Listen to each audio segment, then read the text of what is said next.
బండ్ల గణేష్ గారు తన కెరీర్ని ఒక కమెడియన్ నుంచి ఒక సైడ్ క్యారెక్టర్ నుంచి ఒక నిర్మాత వరకు సక్సెస్ఫుల్గా చేశారు. సో ఆ తర్వాత మొత్తానికి కనిపించకుండా వెళ్ళిపోయాడు. సో ఇప్పుడు మళ్ళీ కొత్తగా ఒక ప్రొడక్షన్ హౌస్ స్టార్ట్ చేశాడని చెప్పేసి అందులో మాత్రం ప్రతి ఒక్క సినిమా కూడా బ్లాక్ బస్టర్ హిట్టే అనే విధంగా చాలామంది మాట్లాడుకుంటున్నారు. మరి అసలు ఆ ప్రొడక్షన్ హౌస్ పేరేంటి, నిజంగానే స్టార్ట్ చేస్తున్నాడా లేకపోతే అన్ని రూమర్స్ అయినా? బండ్ల గణేష్ బ్లాక్ బస్టర్స్ అనే ఒక కొత్త బ్యానర్ అయితే మళ్ళీ స్టార్ట్ చేశారు బండ్ల గణేష్ గారు. సో దాని తాలూకు సోషల్ మీడియా పేజెస్ కూడా ఆయనే ఇవాళ లాంచ్ చేయడం జరిగింది. ఇవాళ వైకుంఠ ఏకాదశి పండుగ సందర్భంగా ఆయన తిరుపతికి వెళ్ళి మొక్కుకొని ఆ పేజెస్ని అయితే లాంచ్ చేశారనమాట. సో మరి ట్విట్టర్లో ఉండే వాళ్ళకి కూడా చాలా బాగా రీచ్ అయింది అది. సో మళ్ళీ బండ్ల గణేష్ గారు నిర్మాణ రంగంలోకి అడుగు పెడుతున్నారని చెప్పి సో మనం ఆల్రెడీ చూసాం ఆయన పరమేశ్వర ఆర్ట్స్ దానిపైన. సో ఎన్ని సినిమాలు నిర్మించారు అసలు, ఫస్ట్ ఆంజనేయులు సినిమా దగ్గర నుంచి ఈరోజు మన లాస్ట్ నాకు తెలిసి ఇద్దరమ్మాయిలతో బాదుషా, గోవింద్ అందరూ పడే ఆ పెద్ద హీరోలు అందరం టచ్ చేశారు ఆయన.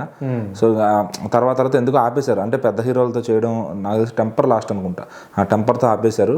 సో ఆపేసి మళ్ళీ ఎందుకు చేస్తున్నారు, ఏంటి అసలు ఏం చేస్తున్నారు ఎవరికేం అర్థం కాని పరిస్థితి.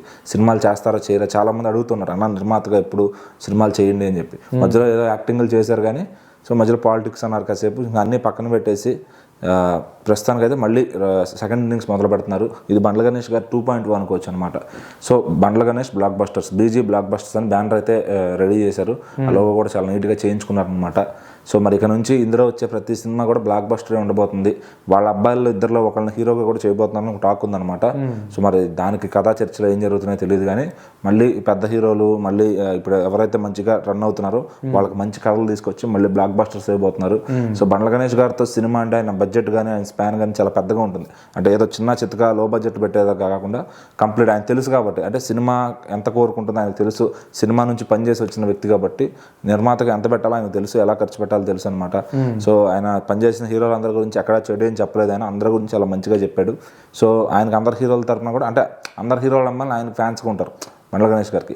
మరి ఆయన కూడా పవన్ కళ్యాణ్ గారు అంటే ఎప్పుడు ఆయన స్పీచ్లు ఇవ్వడం కానీ, సో ఆ మధ్యన చంద్రబాబు గారిది అప్పుడు స్పీచ్ కానీ, సో ఎక్కడ అంటే ఆయన మర్చిపోకుండా జనం ఉన్నారు కానీ సినిమాల పరంగా ఆయన్ని కొంచెం ఆయన వెనకబడిపోయాడు. మళ్ళీ ఇక్కడ నుంచి ఆయన లైఫ్ అయితే స్టార్ట్ అవుతుందన్నమాట.